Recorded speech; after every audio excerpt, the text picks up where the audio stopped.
Metropolis Street Racer for the Dreamcast, one of the most pioneering racing games ever made. Conceived by Bizarre Creations and Sega, it was the first title to feature accurate models of real cities, London, San Francisco and Tokyo, and the first attempt at kudos, made famous by the later Project Gotham games. And although MSR did not share in PGR's success, its place in gaming history has been assured. The main mode is street racing, where you undertake 250 challenges, not just to win new cars and new tracks, but also kudos, the currency of MSR.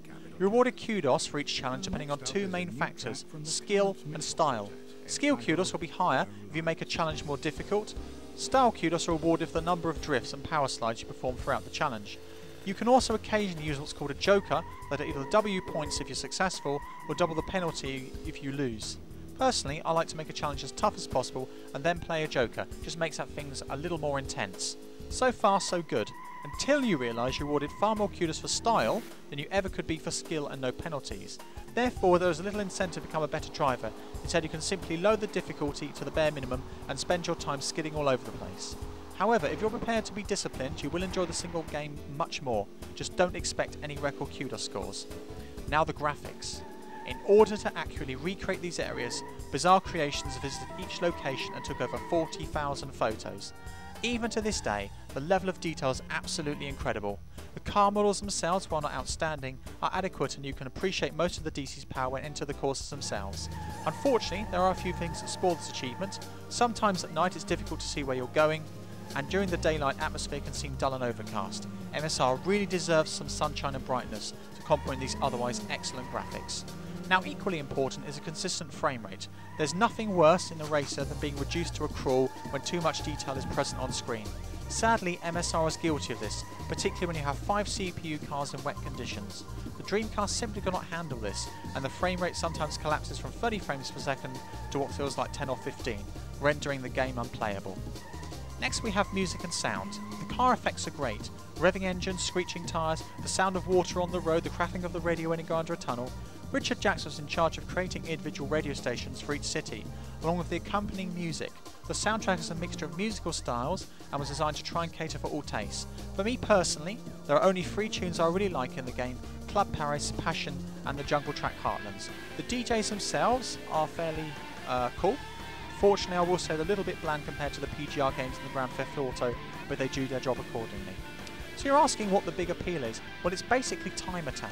Time attack allows you to strip the game right down to its fundamentals: a car, a track and a course. And that's what makes the game shine through. If it wasn't for this mode, MSR wouldn't be as much fun as it is. And you can see at the moment what we can actually do. We can actually save the ghosts within a time trial or by themselves. You can actually send them to your friend to compete against. That's something you can still do today, yes, even in 2012. And they can either sort of upload them to their own site or download them and compete against them accordingly. So on the face of it, MSR looks like quite a mixed bag.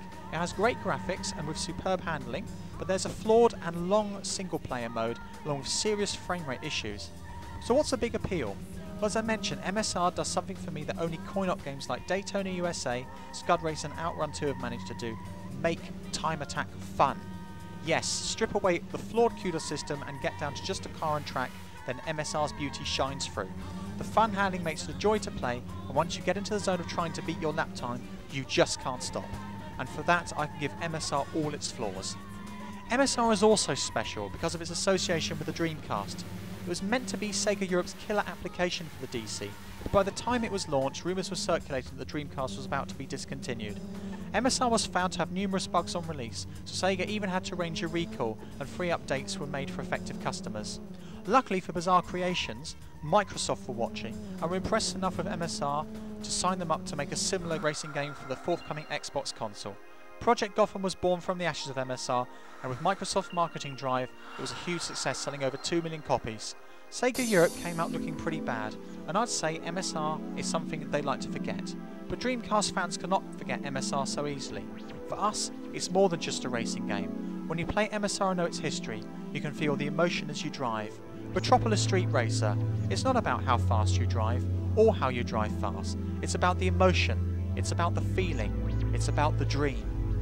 Thanks for watching. When we first got together, everything felt so right. You wanted to hold me tight, but after all is said and done, where do I go from here? I thought my life had just begun.